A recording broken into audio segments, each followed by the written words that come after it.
സ്വയം പറഞ്ഞുകൊണ്ട് ആ വലിയ ബാഗും പിടിച്ച് 9 വയസ്സുകാരി സ്വയം പറഞ്ഞുകൊണ്ട് ആ വലിയ ബാഗും പിടിച്ച് 9ാം ക്ലാസ്സുകാരി പതിയെ റോഡിലൂടെ നടന്ന് തൻ്റെ വീട്ടിലെത്തി. വീട്ടിലെത്തിയപ്പോൾ ഒട്ടും പരിചയമില്ലാത്ത ആണുങ്ങൾ ഇടുന്ന മോഡൽ ചെരുപ്പ് കിടക്കുന്നുണ്ടായിരുന്നു. അവൾ കോളിംഗ് ബെൽ അടിക്കാതെ അമ്മേ എന്ന് വിളിച്ച് വാതിൽ തുറക്കാൻ നോക്കിയപ്പോൾ വാതിൽ അകത്തുനിന്ന് കുറ്റിയിട്ടിട്ടുണ്ട്. അമ്മ എന്താ താൻ വിളിച്ചിട്ട് വാതിൽ തുറക്കാത്തത്? ഇനി അമ്മയ്ക്ക് വയ്യേ എന്ന പേടിയോടെ അവൾ കോളിംഗ് ബെൽ അടിച്ചെങ്കിലും വാതിൽ തുറക്കുന്നില്ല. പിന്നെ വീടിൻ്റെ മുൻവശത്തുള്ള ജനൽപ്പാളി തുറക്കാൻ പറ്റുമോ എന്ന് നോക്കി. പക്ഷേ അത് അടച്ചിട്ടിരിക്കുകയായിരുന്നു. അതിനാൽ അമ്മയെന്ന് ഉറക്കെ വിളിച്ചുകൊണ്ട് തന്നെ സൈഡ് വശത്തെ ജനൽപ്പാളി തുറക്കാൻ നോക്കിയപ്പോൾ അതിലെ ഒരു ജനൽപ്പാളി തുറന്നു വന്നു. അവൾ ഹാളിലേക്ക് നോക്കിയപ്പോൾ ആരുമില്ല. അപ്പോൾ അച്ഛൻ്റെയും അമ്മയുടെയും മുറി തുറന്ന ഒച്ച കേട്ടു. അതിൽ നിന്നും അമ്മ വെപ്രാളപ്പെട്ട് ചുരിദാർ എല്ലാം വലിച്ചിട്ട് ഇറങ്ങുന്നുണ്ട്. പുറകെ തന്നെ അവൾക്ക് പരിചയമില്ലാത്ത ഒരാൾ. ആളുടെ മുഖത്ത് പരിഭ്രമമൊന്നുമില്ല. പക്ഷെ അമ്മയുടെ മുഖത്ത് നല്ല പരിഭ്രമമുണ്ട്. അമ്മ വേഗം മുമ്പിലത്തെ ഡോറ് തുറക്കാൻ പോയപ്പോൾ അയാൾ അമ്മയുടെ കയ്യിൽ പിടിച്ച് പതിയെ ചിരിയോടെ വലിക്കുന്നുണ്ട്. അമ്മ അയാളെ നോക്കി കണ്ണുകൊണ്ട് വേണ്ട എന്ന് കാണിക്കുന്നുണ്ട്. അപ്പോഴാണ് ജനൽപ്പാളിയിലൂടെ തന്നെ നോക്കി സംശയത്തോടെ നിൽക്കുന്ന തൻ്റെ മോളെ സിന്ധു കണ്ടത്. അതോടെ സിന്ധുവിൻ്റെ കാലിലൂടെ വിറയൽ പാഞ്ഞുപോയി. ജനലിലൂടെ തങ്ങളെ സൂക്ഷിച്ചു നോക്കുന്ന സരുവിനെ കണ്ട് അയാളുടെ മുഖവും മാറി. എന്നാൽ പെട്ടെന്ന് തന്നെ മുഖത്ത് സന്തോഷഭാവം വരുത്തിക്കൊണ്ട്, ആ സിന്ധു, ഇതാണല്ലേ നിൻ്റെ മോള്? നല്ല സുന്ദരിയാണല്ലോ. മോൾക്ക് എന്നെ അറിയുമോ? അതു പറഞ്ഞ് അയാൾ ജനലിൻ്റെ അടുത്തേക്ക് വന്നപ്പോഴേക്കും സരയു മുഖം വെട്ടിച്ച് വേഗം വീടിൻ്റെ മുൻപിലേക്ക് നടന്നു. അത് കണ്ട് അയാളുടെ മുഖം മാറിയെങ്കിലും സിന്ധുവിനെ നോക്കി ചിരിച്ചുകൊണ്ട് ഒന്നുമില്ല എന്ന് കണ്ണടച്ചു കാണിച്ചു. സിന്ധു ആണെങ്കിൽ എന്ത് ചെയ്യുമെന്നറിയാതെ പേടിച്ചു നിൽക്കുകയാണ്. സിന്ധു, പേടിക്കാതെ, അവൾ കുഞ്ഞല്ലേ, അവൾക്കൊന്നും മനസ്സിലാവില്ല. അവൾക്കു നല്ല ബുദ്ധിയാ സതീശേട്ടാ. അതാ എനിക്ക് പേടി. നീ അവളെ അല്ല, മാധവനെ പേടിച്ചാൽ മതി. മാധവൻ എങ്ങനെയെങ്കിലും പറഞ്ഞു നമ്മുടെ വശത്താക്കിയാൽ പിന്നെ ഈ പീക്കിരി പെൺകൊച്ച് എന്തു ചെയ്യാൻ? അപ്പോഴേക്കും സരയു അകത്തേക്ക് കയറി വന്നു. സിന്ധു തൻ്റെ ടെൻഷനൊക്കെ മറച്ചുവെച്ച് നിറഞ്ഞ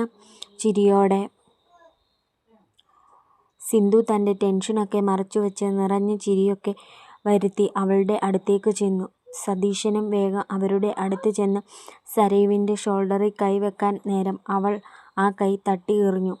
എനിക്ക് അറിയാൻ വയ്യാത്ത ആളുകൾ എൻ്റെ ശരീരത്ത് തൊടുന്നത് എനിക്കിഷ്ടമല്ല. അത് പറയുമ്പോൾ അവളുടെ മുഖത്ത് തൻ്റെ അമ്മയെ ചിരിയോടെ കയ്യിൽ പിടിച്ചു വലിച്ച സതീശനെ കാണുമ്പോൾ ഉള്ള വെറുപ്പായിരുന്നു. അതേസമയം തന്നെ ആദ്യമായി അവൾക്ക് തൻ്റെ അമ്മയോട് വെറുപ്പ് തോന്നുന്നുണ്ടായിരുന്നു. മോളെ, ഇത് മോളുടെ അമ്മാവനാ. അതിന് അമ്മയ്ക്ക് ആകെ 2 ആങ്ങളമാരല്ലേ ഉള്ളൂ. അവരെ എനിക്ക് നന്നായി അറിയാം. അവളുടെ എടുത്തടിച്ച വർത്തമാനത്തിൽ സിന്ധു പതറുന്നുണ്ട്. ഇത് അമ്മാമ്മയുടെ സ്വന്തത്തിലുള്ള അമ്മയുടെ കസിനാണ് സതീശൻ മാമൻ.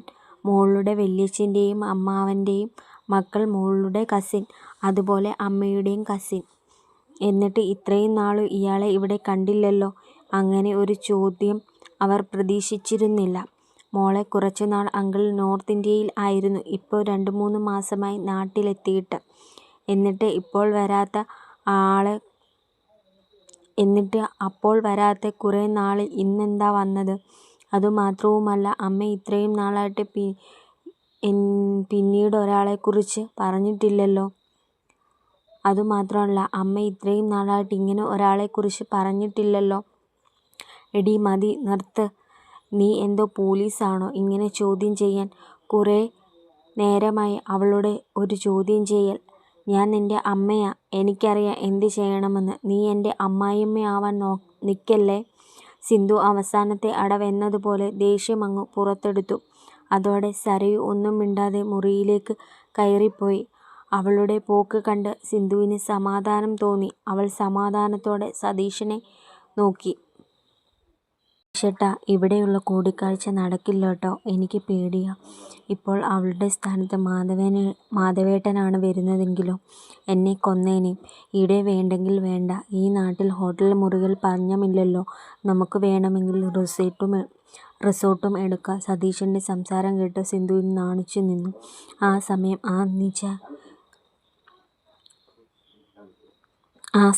ആ നീചയായ സ്ത്രീ തന്നെ പൊന്നുപോലെ നോക്കുന്ന ഭർത്താവിനെയോ താൻ നൊന്തുപെറ്റ മകളെക്കുറിച്ചോ ഓർത്തില്ല. തൻ്റെ സൗകര്യം മാത്രം. പെട്ടെന്നാണ് അവർ സരയു ആരോടോ സംസാരിക്കുന്നത് പോലെ കേട്ടത്. അവർ മുറിയിൽ ചെന്ന് നോക്കിയപ്പോൾ സിന്ധുവിൻ്റെ ഫോണിൽ സിന്ധുവിൻ്റെ അമ്മയോട് സംസാരിക്കുകയാണ് സരയു. അമ്മൂമ്മ, ആരായി സതീശൻ? ഫോൺ എടുത്ത ഉടനെ തൻ്റെ കൊച്ചുമോളുടെ സംസാരം കേട്ട് ആ അമ്മൂമ്മ ഒന്ന് വിറച്ചു. സതീശനോ? അമ്മൂമ്മയ്ക്കറിയില്ലല്ലോ മോളെ. എന്തോ മറയ്ക്കാനുള്ള വ്യഗ്രതയിൽ അവർ പറഞ്ഞു. എന്നിട്ട് അയാൾ ഇവിടെ ഉണ്ടല്ലോ. അമ്മൂമ്മയുടെ സ്വന്തക്കാരനാണല്ലോ അമ്മ പറഞ്ഞത്. തൻ്റെ പേരമകളുടെ സംസാരത്തിൽ ആ വൃദ്ധയുടെ കാലിലൂടെ ഒരു വിറയൽ പാഞ്ഞു. തൻ്റെ മകളുടെ ജീവിതം തകരുമോ എന്ന ടെൻഷനിൽ അവർക്ക് തൻ്റെ ഹൃദയം പൊട്ടിപ്പോകുമോ എന്ന് തോന്നി. ഹോ, സതീശൻ അമ്മൂമ്മയുടെ സ്വന്തക്കാരനാണ് മോളെ. അമ്മൂമ്മയ്ക്ക് വയസ്സായില്ലേ, അതുകൊണ്ട് പെട്ടെന്ന് ഓർമ്മ കിട്ടിയില്ല. മോള് ആ ഫോണൊന്ന് അമ്മയുടെ കയ്യിൽ കൊടുക്കുമോ? അമ്മൂമ്മ പറഞ്ഞത് കേട്ട് അവൾ ഫോൺ അമ്മയുടെ കയ്യിലേക്ക് കൊടുത്തെങ്കിലും സിന്ധു സംസാരിക്കാതെ ഫോൺ കട്ട് ചെയ്തു കളഞ്ഞു. ഇപ്പോൾ സംസാരിച്ചാൽ പ്രശ്നമാകുമെന്ന് അവൾക്കറിയാം. സിന്ധുവിൻ്റെ അമ്മയുടെ വകയിൽ ഒരു സ്വന്തക്കാരനാണ് സതീശൻ. ഒരു തലതിരിഞ്ഞ പയ്യനായിരുന്നു. ചെറുപ്പത്തിലെ സിന്ധുവും സതീശനും പ്രണയിതാക്കൾ ആയിരുന്നു. സതീശൻ്റെ സ്വഭാവം അറിയാവുന്നതുകൊണ്ട് കാര്യമറിഞ്ഞപ്പോൾ അവർ മാധവൻ്റെ ആലോചന ഉറപ്പിച്ചു. ആ സമയത്ത് സതീശനും സിന്ധുവും ഒളിച്ചോടിയെങ്കിലും പിറ്റേ ദിവസം അവരെ പിടിച്ചുകൂടി സിന്ധുവിനെ തിരികെ കൊണ്ടുവന്നു. ഒളിച്ചോടി പിറ്റേ ദിവസമായിട്ടും അവർ വിവാഹമൊന്നും രജിസ്റ്റർ ചെയ്യാത്തതുകൊണ്ട് സിന്ധുവിനെ കൊണ്ടുവരാൻ എളുപ്പമായി. ഇനി നാട്ടിൽ നിന്ന് സതീശനെ കൊല്ലുമെന്ന് ഭീഷണിപ്പെടുത്തിയപ്പോൾ അവൻ നോർത്ത് ഇന്ത്യയിലേക്ക് കടന്നുകളഞ്ഞു. സിന്ധുവിൻ്റെ വിവാഹം മാധവനുമായി നടത്തി. പിന്നീട് 15 വർഷങ്ങൾക്ക് ശേഷമാണ് സതീശൻ തിരികെ വന്നത്. കൈ നിറയെ പണവുമായി. പുത്തൻ പണക്കാരനെ പോലെയായിരുന്നു വരവ്. അതുപോലെ തന്നെ വിവാഹവും കഴിച്ചിട്ടില്ല. സതീശൻ വന്നു എന്ന് അറിഞ്ഞപ്പോൾ വീട്ടുകാർക്ക് ടെൻഷനുണ്ടായിരുന്നെങ്കിലും സിന്ധു ഇപ്പോൾ മാധവൻ്റെ കൂടെ കുഞ്ഞുമായി സന്തോഷത്തോടെ ജീവിക്കുകയല്ലേ. അതുകൊണ്ട് പ്രശ്നമൊന്നും ഇല്ലെന്ന് അവർ സമാധാനിച്ചു. അവർ പരസ്പരം കാണുന്നില്ല എന്നാണ് അവർ വിചാരിച്ചിരുന്നത്. പക്ഷേ ആ സമാധാനമൊക്കെ പേരക്കുട്ടിയുടെ ഫോൺ കോളിലൂടെ തീർന്നു. 1 മണിക്കൂറിനുള്ളിൽ സിന്ധുവിൻ്റെ അമ്മയും ഒരു ആങ്ങളയും അവിടെ എത്തി. അവരെ കണ്ട സരയുവിന് ഒട്ടും പ്രതീക്ഷിക്കാതെ അവർ വന്നതിൻ്റെ അത്ഭുതം. എന്നാൽ സിന്ധുവിന് ചെറിയ പേടി തോന്നാതിരുന്നില്ല. സിന്ധു പേടിച്ചതുപോലെ തന്നെ അമ്മയും ആങ്ങളയും അവളെ സരയു അറിയാതെ ചീത്ത പറഞ്ഞു. ഞങ്ങൾ തമ്മിൽ യാതൊരു ബന്ധവുമില്ലെന്ന്, ആദ്യമായി എന്നെ കാണാൻ വന്നതാണെന്നും സിന്ധു ആണയിട്ട് പറഞ്ഞതോടെ അവർ വിശ്വസിച്ചു. അന്ന് രാത്രി മാധവൻ വന്നപ്പോൾ സരയു പറഞ്ഞതിനു മുമ്പേ സിന്ധു അയാളോട് കാര്യങ്ങളൊക്കെ പറഞ്ഞതിനാൽ സരയു പറഞ്ഞപ്പോൾ അയാൾക്ക് ഭാര്യയെ സംശയമൊന്നും തോന്നിയില്ല. അച്ഛൻ്റെയും അമ്മയുടെയും മുറിയിൽ നിന്നുപോലും ആ അങ്കിൾ ഇറങ്ങി വന്നു എന്ന് സരയു പറഞ്ഞപ്പോൾ ആദ്യമായി വന്നതല്ലേ, അപ്പോൾ വീടെല്ലാം കയറി കണ്ടു എന്നാണ് സിന്ധു പറഞ്ഞത്. മുന്നിലെ വാതിൽ ലോക്ക് ചെയ്താണ് അമ്മയും അങ്കിളും അകത്തിരുന്നത് എന്ന് പറഞ്ഞപ്പോൾ മുമ്പിലത്തെ വാതിലിൽ ലോക്ക് ചെയ്തിട്ടുണ്ടായിരുന്നില്ല എന്നും ഇടയ്ക്കൊക്കെ വാതിലിൽ ഒരു മുറുക്കം വരുമ്പോൾ തുറക്കാൻ പാടാണ്, അതുകൊണ്ടാണ് സരയുവിന് അടച്ചതുപോലെ തോന്നിയതാണെന്നാണ് സിന്ധു പറഞ്ഞത്. ഭാര്യയെ അത്രയും വിശ്വാസമുള്ള മാധവൻ അവർ പറഞ്ഞതെല്ലാം വിശ്വസിച്ചു. പിന്നെ മകൾ ചെറുതല്ലേ, അവൾക്കെന്തറിയാം എന്ന് വിചാരിച്ചു. അതോടെ സിന്ധുവിന് വീണ്ടും സതീശനെ കാണാനുള്ള ധൈര്യം ലഭിച്ചു. ദിവസങ്ങൾ വീണ്ടും കടന്നുപോയി. ആ ദിവസത്തിനു ശേഷം സരയുവിന് അമ്മയോട് എന്തോ അകൽച്ച ഉള്ളതുപോലെയാണ്. എന്നാൽ സിന്ധുവിന് അതൊരു കുഴപ്പവുമില്ല എന്ന ഭാവം. അവളുടെ മനസ്സിൽ ഇപ്പോൾ ഭർത്താവോ പെറ്റു വളർത്തിയ മകളോ ഇല്ല.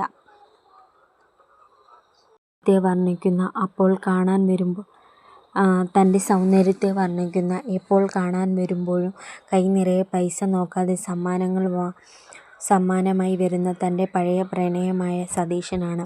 അതിൽ കൂടുതൽ ഇത്രയും കൊല്ലമായിട്ടും സതീശൻ തന്നെ ഓർത്തു വേറെ വിവാഹം കഴിച്ചിട്ടില്ല എന്ന് മാത്രമല്ല തന്നെ എപ്പോഴും സ്നേഹിക്കുന്നു, തന്നെ ഇപ്പോഴും സ്നേഹിക്കുന്നു എന്ന ഒരു ചിന്തയും അവളെ തൻ്റെ കുടുംബത്തിൽ നിന്നകറ്റി സതീഷിലേക്ക് അടുപ്പിച്ചു. തൻ്റെ കള്ളത്തരം മറയ്ക്കാനായി ഭർത്താവിനെ ഓവറായി സ്നേഹിക്കുന്നത് പോലെ അഭിനയിക്കുമ്പോൾ പാവം മാധവൻ തൻ്റെ ഭാര്യയുടെ അവിഹിതം ഒന്നും അറിഞ്ഞില്ല. എന്നാൽ എൻ്റെ അമ്മയുടെ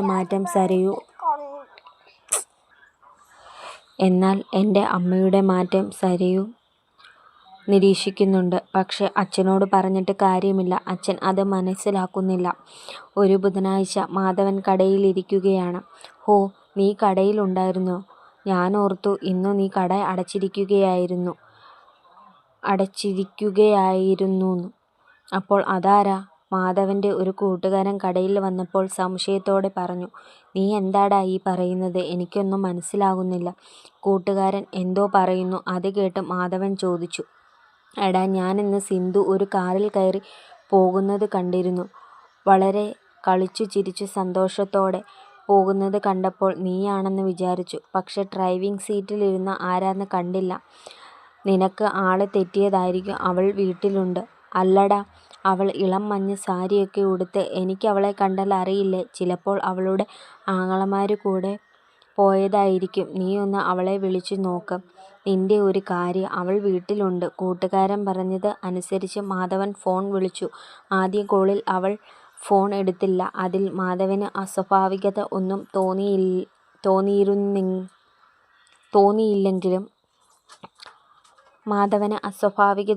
തോന്നിയില്ലെങ്കിലും മാധവൻ്റെ കൂട്ടുകാരൻ താൻ കണ്ടത് സിന്ധുവിനെ ആണെന്ന് ഉറപ്പുള്ളതുകൊണ്ട് വല്ലായ്മ തോന്നി. രണ്ടാമത് ഫോൺ ബെല്ലടിച്ചു നിൽക്കാറായപ്പോഴേക്കും കിതപ്പോടെ സിന്ധു ഫോൺ എടുത്തു. മാധവൻ എന്തെങ്കിലും പറയുന്നതിനു മുമ്പ്, "എൻ്റെ മാധവേട്ടാ, ഞാൻ ടെറസിൽ മുകളിൽ തുണിയെടുക്കാൻ പോയതാണ്. ഓടി വന്നപ്പോഴേക്കും അണച്ചു. വല്ല അത്യാവശ്യവും ഉണ്ടായിട്ട് വിളിച്ചതാണോ?" സിന്ധു ചോദിച്ചപ്പോൾ മാധവന് പെട്ടെന്ന് എന്ത് പറയണമെന്നായി. താൻ അവളെ സംശയിച്ചു വിളിച്ചതാണെന്ന് പറയാൻ പറ്റില്ലല്ലോ. "ഇന്ന് രാത്രി ഫുഡൊന്നും വെക്കണ്ട, ഞാൻ വാങ്ങിക്കൊണ്ട് വരാം." "ആണോ? എനിക്ക് ഫ്രൈഡ് റൈസ് മതി മാധവേട്ടാ, ഉമ്മ." അത് പറഞ്ഞ് അവൾ ഫോൺ വെച്ചു. സ്പീക്കറിൽ കോളിട്ടിരിക്കുന്നത് കൊണ്ട് സിന്ധു മാധവന് ഉമ്മ കൊടുത്തത് കൂട്ടുകാരൻ ശരിക്കും കേട്ടു. അതോടെ മാധവൻ ചിരിച്ചു. കൂട്ടുകാരൻ അവരെ നോക്കി ചിരിച്ചു. "എടാ, ഞാൻ സിന്ധുവിനെ ആയിരിക്കില്ല കണ്ടത്, വേറെ ആരെങ്കിലും ആയിരിക്കും." കൂട്ടുകാരൻ അങ്ങനെ പറഞ്ഞെങ്കിലും അയാളിൽ സംശയമുണ്ടായിരുന്നു. എന്നാൽ മാധവനോ തൻ്റെ ഭാര്യയോ ഒട്ടും സംശയമുണ്ടായിരുന്നില്ല. തൻ്റെ ഭർത്താവിനെ പറ്റിച്ച ചിരിയോടെ സിന്ധു സതീഷിൻ്റെ നെഞ്ചിൽ ചേർന്നു കിടന്നു. രാത്രി വീട്ടിലെത്തി ഭക്ഷണമെല്ലാം കഴിച്ച് സന്തോഷത്തോടെ അച്ഛനും അമ്മയും മകളും ഇരിക്കുകയാണ്. അപ്പോഴാണ് അവൻ വീടിൻ്റെ പുറത്ത്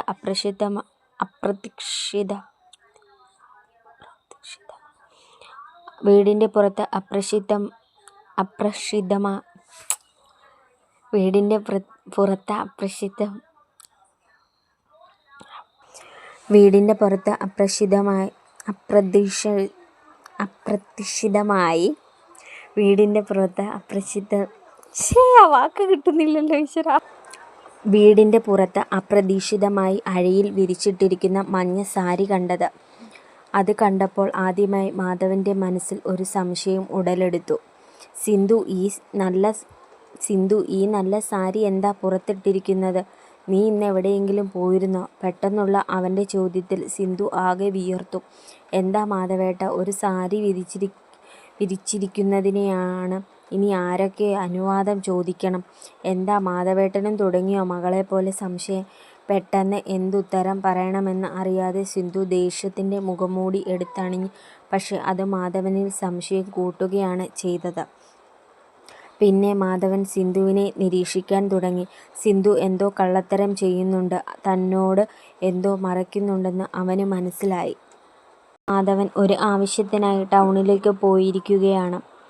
തൻ്റെ കട കൂട്ടുകാരനെ ഏൽപ്പിച്ചിട്ടാണ് പോയത്. ആ സമയം ഒട്ടും പ്രതീക്ഷിക്കാതെ സിന്ധുവും സതീഷും കാറിൽ പോകുന്നത് മാധവൻ കണ്ടു. രണ്ടുപേരും കളിച്ച് ചിരിച്ചാണ് പോകുന്നത്. അപ്പോൾ തന്നെ മാധവൻ ഫോണെടുത്ത് സിന്ധുവിനെ വിളിച്ചു.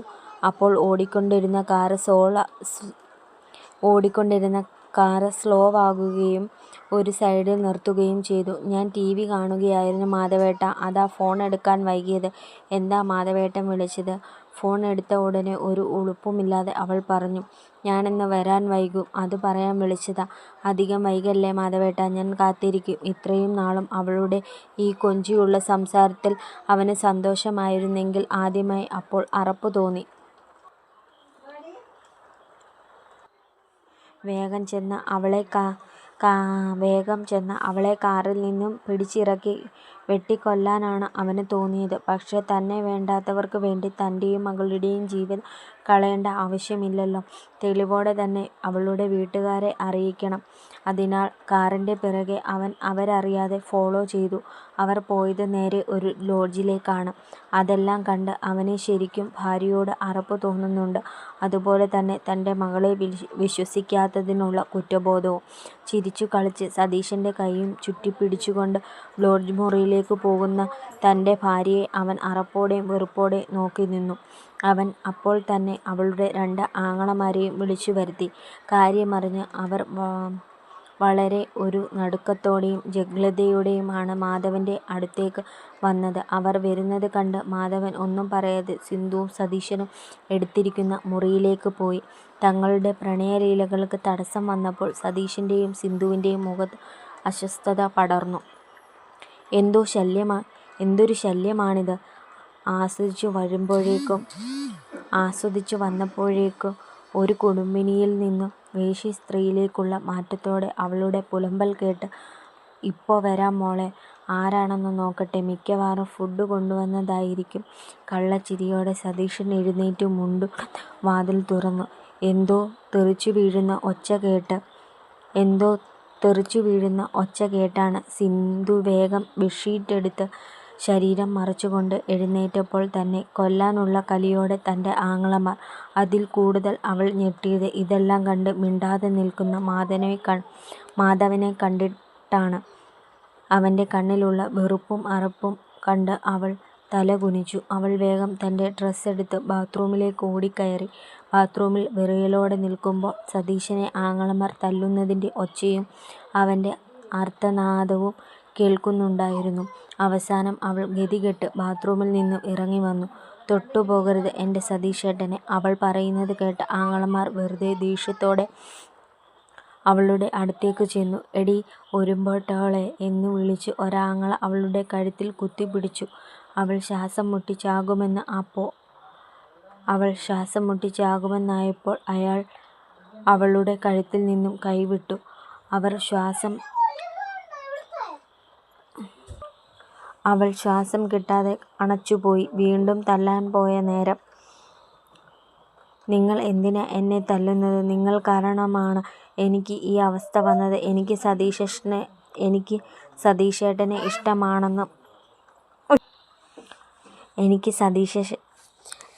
സതീശേട്ടനെ ഇഷ്ടമാണെന്ന് അറിഞ്ഞിട്ടല്ലേ നിങ്ങൾ നിർബന്ധപൂർവ്വം ഇയാളെക്കൊണ്ട് വിവാഹം കഴിപ്പിച്ചത്? ഇത്രയും കൊല്ലം ഒന്നിനും കൊള്ളാത്ത ഇയാളുടെ കൂടെ ജീവിച്ച് എനിക്ക് മടുത്തു. " അവൾ പറഞ്ഞു കഴിഞ്ഞപ്പോഴേക്കും അടുത്ത അടി പൊട്ടിയിരുന്നു. "എടീ നിൻ്റെ കഴപ്പിന് ഇത്രയും നല്ല മനുഷ്യനെ കുറ്റം പറഞ്ഞാൽ ഉണ്ടല്ലോ. " വീണ്ടും തല്ലാൻ കൈ പൊക്കിക്കൊണ്ട് ആങ്ങള പറഞ്ഞപ്പോൾ അവൾ പേടിയോടെ തറയിൽ കുനിഞ്ഞിരുന്നു. ആ സമയത്താണ് അവിടെയുള്ള ഒരു ടേബിളിൽ സിന്ധു ഊരി വെച്ചിരുന്ന താലിമാല കണ്ടത്. ആ താലി തന്നെ നോക്കി ഇളിക്കുന്നത് പോലെ മാധവന് തോന്നി. അവൻ പതിയെ ചെന്ന് ആ മാല എടുത്തുകൊണ്ട് അതിൽ നിന്നും താലി ഊരി മാറ്റി. പിന്നെ ആ മാലയുമായി സിന്ധുവിൻ്റെ അടുത്തേക്ക് ചെന്നു. ആ മാല അവളുടെ മുമ്പിലേക്ക് പിച്ചക്കാശ് എറിഞ്ഞു കൊടുക്കുന്നത് പോലെ എറിഞ്ഞു കൊടുത്തു. "5 പവൻ്റെ മാലയാണ്. ലക്ഷങ്ങളോളം വില വരും. ഇത്രയും നാൾ എൻ്റെ കൂടെ ഉണ്ടായിരുന്നതിൻ്റെ കാശ്. " മാധവൻ്റെ വാക്കുകൾ കേട്ടതോടെ അവളുടെ തല കുനിഞ്ഞു. ഒരു വേശ്യയ്ക്ക് കണക്ക് പറഞ്ഞ് പൈസ തരുന്നത് പോലെയാണ് അവൾക്ക് തോന്നിയത്. പിന്നെ അവൻ ഒന്നും മിണ്ടാതെ അവിടെ നിന്ന് പോയി. അന്ന് രാത്രി തൻ്റെ അച്ഛൻ്റെ നെഞ്ചിൽ ചാരിയിരിക്കുകയാണ് സരയു. "അച്ഛൻ വിഷമിക്കണ്ട. അച്ഛന് ഞാനും എനിക്ക് അച്ഛനും മാത്രം മതി. വേറെ ആരും വേണ്ട. അച്ഛന് വിഷമമൊന്നുമില്ല മോളെ. എനിക്ക് മോളുണ്ടല്ലോ. " അത് പറയുമ്പോൾ ആ അച്ഛൻ്റെ നെഞ്ചു നീറി. 1 വർഷത്തിന് ശേഷം വളരെയധികം ക്ഷീണത്തോടെ തൻ്റെ വീടിനു മുമ്പിൽ എത്തിയപ്പോൾ സിന്ധുവിന് വളരെയധികം സമാധാനം തോന്നി. താൻ ജീവിതത്തിൽ ചെയ്ത ഏറ്റവും വലിയ തെറ്റ് സതീശനെ വിശ്വസിച്ചതാണ്. മാധവേട്ടൻ്റെയും മകളുടെയും കൂടെ സന്തോഷത്തോടെയാണ് ജീവിച്ചിരുന്നത്. അതിൻ്റെ ഇടയിലേക്കാണ് സതീശൻ വന്നത്. പഴയ ഒരു സ്നേഹം മനസ്സിൻ്റെ ഒരു കോണിൽ ഉണ്ടായിരുന്നു. എന്നാൽ അതിൽ കൂടുതൽ അവൻ തിരികെ വന്നപ്പോൾ തനിക്ക് തന്ന വിലകൂടിയ സമ്മാനങ്ങളിലായിരുന്നു തൻ്റെ മനസ്സ് ചാഞ്ചാടിയത്. അവൻ്റെ കൂടെ രാജ്ഞിയെപ്പോലുള്ള ഒരു ജീവിതം സ്വപ്നം കണ്ട് ഇറങ്ങിച്ചെന്നതാണ്. പക്ഷേ ബോംബെയിലെത്തിയപ്പോഴാണ് കാര്യം മനസ്സിലായത്. അവൻ വിവാഹിതനും 2 കുട്ടികളുടെ അച്ഛനുമാണ്. മാത്രമല്ല അവൻ തന്നെ അവൻ്റെ ബിസിനസ്സിൻ്റെ ഉയർച്ചയ്ക്ക് വിൽക്കുവാനായി കൊണ്ടുപോയ ഒരു വേശ്യ മാത്രമായിരുന്നു താൻ. അവൻ്റെ യഥാർത്ഥ മുഖം മനസ്സിലാക്കി പ്രതികരിച്ചപ്പോൾ തന്നെ പട്ടിയെ തല്ലുന്നത് പോലെ തല്ലി പട്ടിണിക്കിട്ടു. ആ സമയമാണ് മാധവേട്ടൻ്റെ വില ശരിക്കും മനസ്സിലായത്, തൻ്റെ തെറ്റ് പൂർണ്ണമായും മനസ്സിലായത്. പിന്നെ 1 കൊല്ലത്തോളം കാലം ചിന്തിക്കാൻ പോലും പേടി തോന്നുന്ന തരത്തിലുള്ള ജീവിതമായിരുന്നു. മിക്ക രാത്രിയും അറിയാത്ത കുറേ പേർ വന്ന് തന്നെ ഉപദ്രവിച്ച് വലിച്ചെറിഞ്ഞു പോകും. അവൻ അതിൽ നിന്ന് ലാഭമുണ്ടാക്കി. അങ്ങനെ ഒരു ദിവസം അവൻ വീട്ടിലില്ലാത്ത സമയത്താണ് താൻ രക്ഷപ്പെട്ടു വന്നത്. എങ്ങനെയെങ്കിലും മാധവേട്ടൻ്റെ കാലു പിടിച്ചു ഈ വീട്ടിൽ തിരികെ കയറണം. മകൾ എതിർക്കുമെന്നാലും മാധവൻ സമ്മതിക്കും എന്നൊരു വിശ്വാസമുണ്ട്. ആ വിശ്വാസത്തിൽ പുറത്ത് അവൾ കോളിംഗ് ബെൽ അടിച്ചു. കഴിഞ്ഞിട്ടും വാതിൽ തുറന്നില്ല. പക്ഷേ അകത്ത് ഫാൻ കറങ്ങുന്ന ഒച്ച കേൾക്കുന്നുണ്ട്. കുറച്ചു നേരം കഴിഞ്ഞപ്പോഴേക്കും വാതിൽ തുറന്നു. മാധവൻ നോക്കിയപ്പോൾ മുഷിഞ്ഞ വേഷത്തിൽ ആകെ ഒരു കോലം പോലെ സിന്ധു. എന്നാൽ അവൻ്റെ മുഖത്ത് അവളെ കണ്ട ഞെട്ടലല്ല, ഒരു അപരിചിതത്വമാണ് ഉണ്ടായിരുന്നത്. അവൻ്റെ ആ ഒരു ഭാവത്തിൽ അവൾക്ക് കൂടുതൽ പേടി തോന്നുന്നുണ്ടായിരുന്നു. കാരണം അവൻ തന്നെ സ്വീകരിച്ചില്ലെങ്കിൽ എന്ന പേടി. മാധവേട്ടാ എന്നെ വിളിച്ച് അവൾ അകത്തേക്ക് കയറാൻ നേരം അവൻ ഒരു കൈ വെച്ച് അവളെ തടഞ്ഞു. നിങ്ങളാരാ? എന്തു വേണം? ഒരു പരിചയമില്ലാത്ത നിങ്ങൾക്ക് എൻ്റെ വീട്ടിലേക്ക് കയറാൻ എന്തവകാശം? മാധവേട്ടാ എന്നോട് ക്ഷമിക്കണം, ഇങ്ങനെയൊന്നും പറയല്ലേ, എനിക്ക് തെറ്റുപറ്റി. സതീശൻ എന്നെ ചതിച്ചതാ. അവൾ പറയുന്നത് കേട്ട് അവൻ്റെ മുഖത്തൊരു കുലുക്കവുമില്ല. അപ്പോഴാണ് അവൾ പതിയെ മുടന്തി നടന്ന് മാധവൻ്റെ അടുത്തു വന്നു നിൽക്കുന്ന തൻ്റെ ഒരു കസിൻ ചേച്ചിയായ ശോഭനയെ കണ്ടത്. അവരുടെ മുഖത്ത് ഞെട്ടലും അവളോടുള്ള അറപ്പും ഉണ്ടായിരുന്നു. നിങ്ങളെന്താ ഇവിടെ? ശോഭനയുടെ മാധവനോട് ചേർന്നുള്ള നിൽപ്പും ഭാവവും കണ്ട് സംശയത്തോടെ സിന്ധു ചോദിച്ചു. ഞാനിപ്പോൾ കുറേ നാളായിട്ട് ഇവിടെയാണ്. നിങ്ങളെന്താ ഇവിടെ വന്ന് നിൽക്കുന്നത്? അത് ചോദിക്കാൻ നീ ആരാടി? ഞാനാ ഇപ്പോൾ മോളെയും മാധവേട്ടനെയും നോക്കുന്നത്. ശോഭന അത് പറഞ്ഞ് മാധവൻ്റെ അടുത്തേക്ക് ഒന്നുകൂടി ചേർന്നു നിന്നു. സിന്ധുവിന് അതൊന്നും പിടിക്കുന്നില്ല. പക്ഷേ ഒന്നും പറയാനുള്ള ധൈര്യമില്ല. അപ്പോഴാണ് സ്കൂളിൽ നിന്നും സരയു വരുന്നത്. സിന്ധുവിനെ കണ്ടിട്ട് അവൾക്ക് യാതൊരു ഭാവവ്യത്യാസവുമില്ല. നിങ്ങളെന്താ ഇവിടെ? അവൾ ചെറു പുഞ്ചിരിയോടെ നിൽക്കുന്ന ശോഭനയെയും മാധവനെയും നോക്കിക്കൊണ്ട് സിന്ധുവിനോട് ഗൗരവത്തോടെ ചോദിച്ചു. മോളെ, അമ്മ? ഒരമ്മയുമില്ല. നിങ്ങൾ എൻ്റെ ആരുമല്ല. കണ്ടവൻ്റെ കൂടെ ഇറങ്ങിപ്പോയാൽ നിങ്ങൾ എങ്ങനെ എൻ്റെ അമ്മയാകും? നിങ്ങൾ കാരണം എനിക്ക് ആകെ ലഭിച്ചത് നാണക്കേട് മാത്രമാണ്. കണ്ടവൻ്റെ കൂടെ ഇറങ്ങിപ്പോയവളുടെ മകളെന്ന് കേൾക്കുമ്പോഴുള്ള നാണക്കേട്. ഞാൻ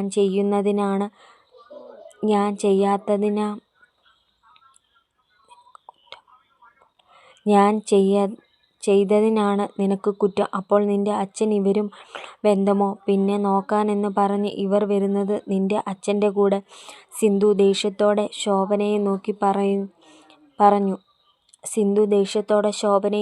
പറഞ്ഞു. കഴിയുന്നതിനു മുമ്പേ സരയു സിന്ധുവിനെ പിടിച്ചു തള്ളുകൊടുത്തു. ദേ, നിങ്ങളുടെ വൃത്തികെട്ട നാവ് വെച്ച് എൻ്റെ അച്ഛനെയും എൻ്റെ ശോഭാമ്മയെയും എന്തെങ്കിലും പറഞ്ഞ് കൊന്നുകളയും ഞാൻ. നിയമപരമായി ശോഭ അമ്മ എൻ്റെ അച്ഛൻ്റെ ഭാര്യയല്ല. പക്ഷേ വൈകാതെ ആകും. അതിനുള്ള കോടതി വിധി വൈകാതെ വരും. ഭാര്യ കണ്ടവൻ്റെ കൂടെ ഇറങ്ങിപ്പോയതുകൊണ്ട് ഡിവോഴ്സ് കിട്ടാൻ അധികം താമസമൊന്നുമില്ല. എൻ്റെ അച്ഛനും ശോഭാമ്മയും നിയമത്തിനു മുമ്പിൽ ലിവ് ഇൻ ടുഗദറിൽ ആണ്. എന്നാൽ നാട്ടുകാരുടെ മുമ്പിൽ അമ്പലത്തിൽ വിവാഹം കഴിച്ചവരാണ്. സരയുവിൻ്റെ പുച്ഛത്തോടെയുള്ള വാക്കുകൾ കേട്ട് സിന്ധു ഞെട്ടിത്തരിച്ചുപോയി. കാലിൽ മുടന്തുള്ളതുകൊണ്ട് വിവാഹം നടക്കാതെ നിന്നിരുന്ന തൻ്റെ കസിനാണ് ശോഭന. ആ ശോഭന തൻ്റെ ഭർത്താവിൻ്റെ 2ാം ഭാര്യ ആയിരിക്കുന്നു. സിന്ധു, നിന്നെ എന്നാണോ കണ്ടവൻ്റെ കൂടെ കണ്ടത്, അന്നു മുതൽ ഞാനും നീയും തമ്മിൽ യാതൊരു ബന്ധവുമില്ല. അതുപോലെ എൻ്റെ ജീവിതത്തിലോ ഈ കുടുംബത്തിലോ നിനക്ക് സ്ഥാനമില്ല. ഞാനിപ്പോൾ ശാന്തനായാണ് പെരുമാറുന്നത്. ഇനി നീ എനിക്കും മോൾക്കും എൻ്റെ ഭാര്യയ്ക്കും എന്തെങ്കിലും ശല്യമുണ്ടാക്കിയാൽ പിന്നെ ഞാൻ എന്താ ചെയ്യുന്നതെന്ന് പറയാൻ പറ്റില്ല. അതുകൊണ്ട് നീ ഇവിടെ നിന്ന് പോകുന്നതാ നല്ലത്. മാധവൻ്റെ വാക്കുകളിൽ ഇത്രയും നാളും ഒളിപ്പിച്ചുവെച്ച ദേഷ്യവും പുറത്തേക്കു വരുന്നുണ്ടായിരുന്നു. ഇനി തനിക്ക് ഈ കുടുംബത്തിൽ സ്ഥാനമില്ലെന്ന് അവൾക്ക് മനസ്സിലായി. പോകാൻ വേറെ ഇടമില്ലാത്തതുകൊണ്ട് അവൾ തൻ്റെ വീട്ടിലേക്ക് പോകാൻ തീരുമാനിച്ചു.